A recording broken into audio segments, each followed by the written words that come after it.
Hey everybody, it's the Commodore from the Clan of the Grey Wolf, and you are watching the weekly Wringer series here on clanofthegreywolf.com.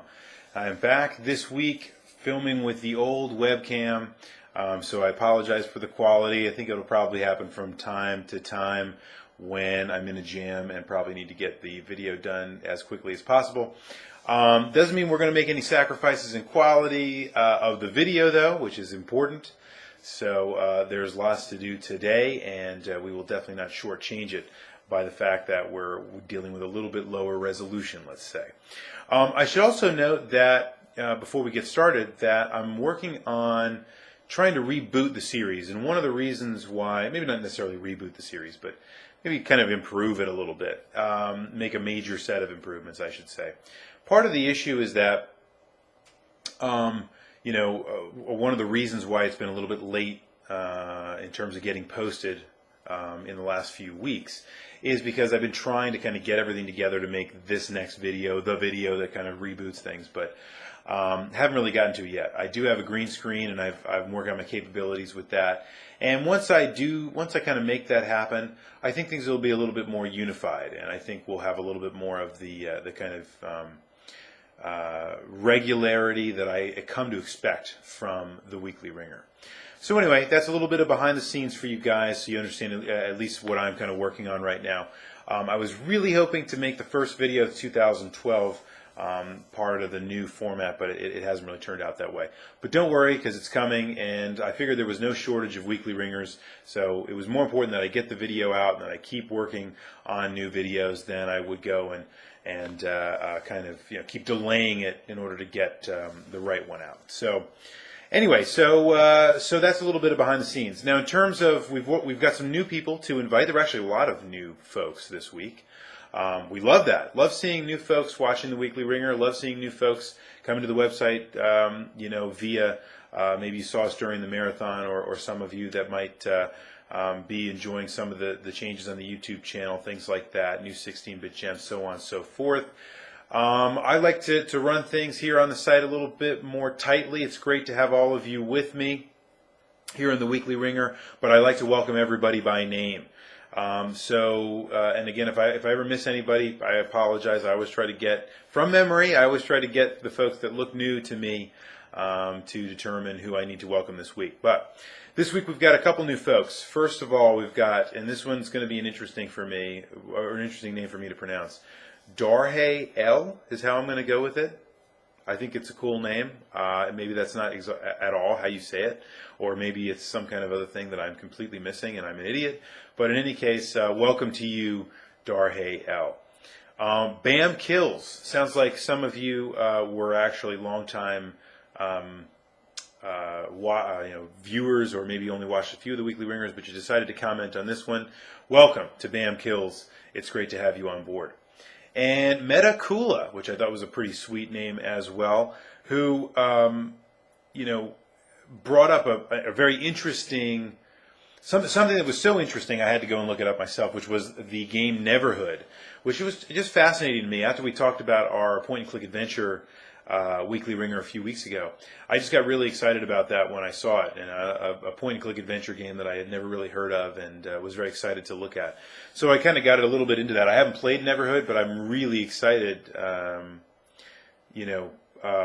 this point to get on board with that, because it sounds like it's a really awesome kind of experience. Also, we have Habit MX, who welcome as well to the community.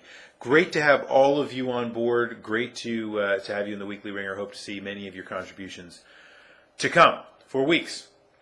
Now, what are we going to do today? We've got to go back and answer the question from last week, which was very Christmas themed, about what your best Christmas moment or Christmas gift you ever got was, drawing from the inspiration of the N64 kit.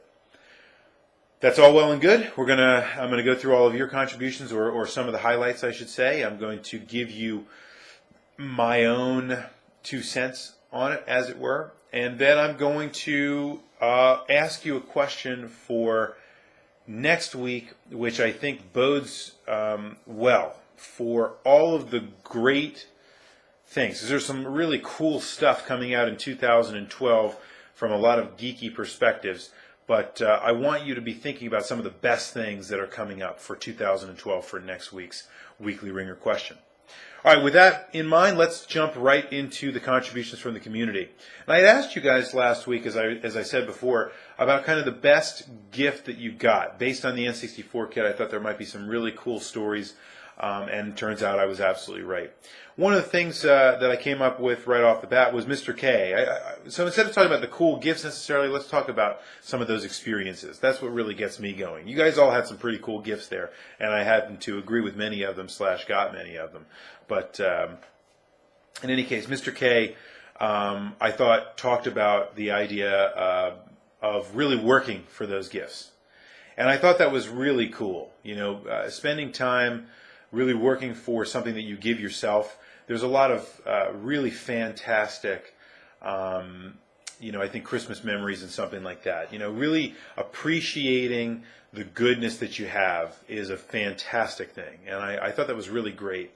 And I thought too often we get wrapped up at Christmas time with the stuff that we're going to get for ourselves. And I thought Mr. K's reminder that Christmas isn't the same for all of us. And that, you know, sometimes when we work for something, it's that much better.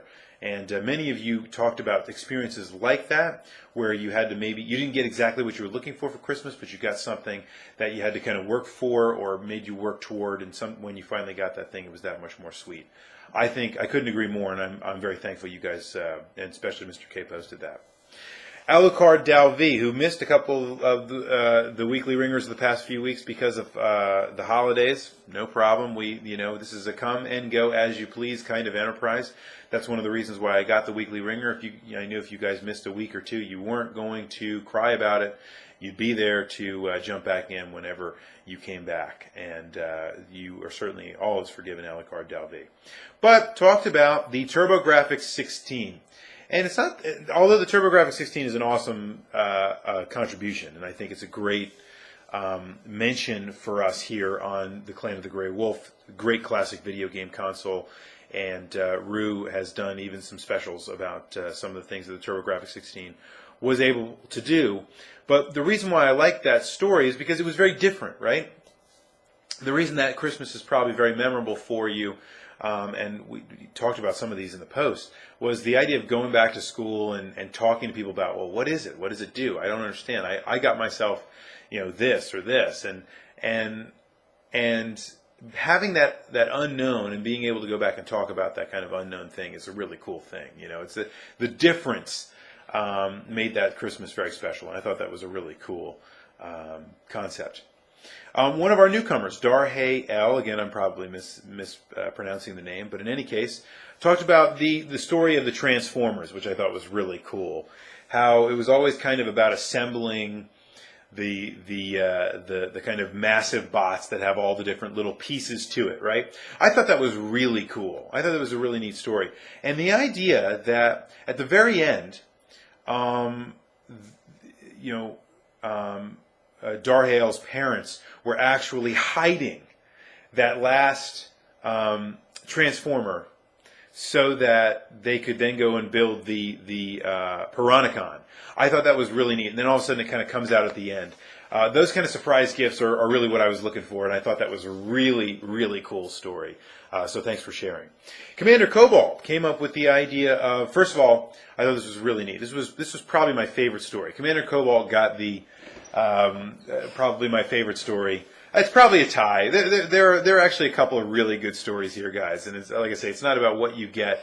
It's about the fact that you have stories to share. That's what makes these Christmases memorable. And I'm so glad that you guys decided to share. So Commander Cobalt talked about, first of all, it was the first Christmas where there was snow on the ground. It was snowing. It's very picturesque. You know, we all see the commercials every year where it's snowing outside. And for many of us, that's kind of a pipe dream. Now, luckily last year, we had some snow in my geographical area. Actually, it's not in my geographical area, but the place I traveled to. So it was very picturesque like that, so I got to experience it. But for those of you that like live in Arizona, you know, or you know, maybe the deep south or whatever, and you've never seen snow on Christmas, I really feel sorry for you because it is a tremendous experience. So Commander Cobalt talks about it snowing and being the biggest Jack 3 fan in the world, even in their young life to that particular point in time. Jack 3 was unbeknownst to Commander Cobalt, and then all of a sudden, bam, the parents just, focus the camera on him and say, go ahead, open it up. And you knew something very special was coming, and lo and behold, it's Jack 3, and that just, sends you going crazy. I think that's awesome. Sometimes it's really interesting, guys, when we think about the era that we live in the internet. This is what it made me think of. We live in the era that we live in on the internet where video game rumors and PR is everywhere, right? And there are video game blogs like the one that you're watching right now that talk about upcoming video games. So you're never really wanting for knowledge about what is to come, right? And I know that part of this is age, right? When we're kids, we don't necessarily know to look for all that stuff, so on and so forth. I get that. But there's something very magical that we've lost about the stuff that we just forget about, and then we discover is out and we can buy it right now. And I think that's really cool. And as a kid, I had a few things like that where, because I didn't follow everything as much as I do now, so on and so forth. But you got something and it just blew your mind because you didn't even know it was out yet. You didn't even know there had been an announcement for it. And I think that's fantastic. So Commander Cobalt's story really reminded me of that as well. Beyond the Stars talked about the idea of getting some audio equipment, also received a guitar that was very special. And the reason why I thought that was cool is because a lot of times you get a geeky Christmas gift and maybe it's something that shapes your Christmas, right? And all of us know about that. We get the Christmas gift that we just cannot stop putting our time into on Christmas Day or the day after Christmas, and we don't even want to spend time with people around us. We just want to put all our time into that. And that's not to say we don't have great times with our families. We do, but some of the things that make those Christmases really special are the times that we kind of lock ourselves in a room and just play something or play with a gadget or something that we got for Christmas. And that's cool. But what I think is interesting about the Beyond the Stars story is that it actually led to a career. And I think that's awesome. When you can kind of point back to some Christmas presents as being a turning point and something that helped you find your passion, I think that's just great. And I'm really happy that that story got shared with all of us because it's a really unique and wonderful experience to have something you can look back to that kind of points you in the direction of where you ended up. And I happen to be a total music geek myself, and if not a music geek, definitely an audiophile. Very particular about my audio equipment, and so and have thought for many years that, and Rue will tell you this, that I was actually thinking of being a music producer for a lot of my life, but having that kind of audio equipment, getting it something you really wanted to be able to open up the possibilities of your artistic endeavors, that is special, and thank you for sharing it. Sonic Rose talked about, reminded us that sometimes it's better on Christmas to give than to receive. The old Hallmark Christmas moment, right? With what's gone on with her mother really enjoying Final Fantasy IX and actually blindfolding her mom, going to the game store and buying her the game that she really wanted. I thought that was a really cool story. And Final Fantasy IX was a great game, one that I have, but regrettably have not played nearly enough of. I've played the game, I own the game, but I haven't played much of it, to be honest. And I don't really know why. Final Fantasy VII was the last Final Fantasy that I played a ton of. But anyway, I just thought that was a really cool story. And that's the kind of thing I was asking for. The really neat stories that surround some of the geeky stuff you got. And finally, another tie for my favorite story probably is Astolia with Final Fantasy II. Totally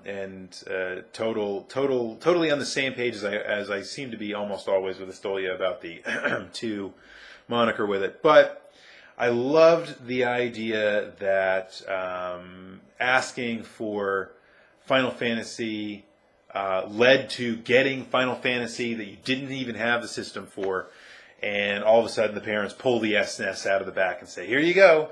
Well, now you have this too, and you can go play it." And it's like, oh my God, that's when things get real. That's an awesome story, and I think that's really a great one. Having said that, that was the last one I was going to talk about from you guys. I wanted to talk about my experience, my answer to this question, and I have to say it inspired me. You guys inspired me to talk about a few of the things that happened for me. One of which I'll just talk about in kind of the plainest terms. When I got my CDI, when the CDI came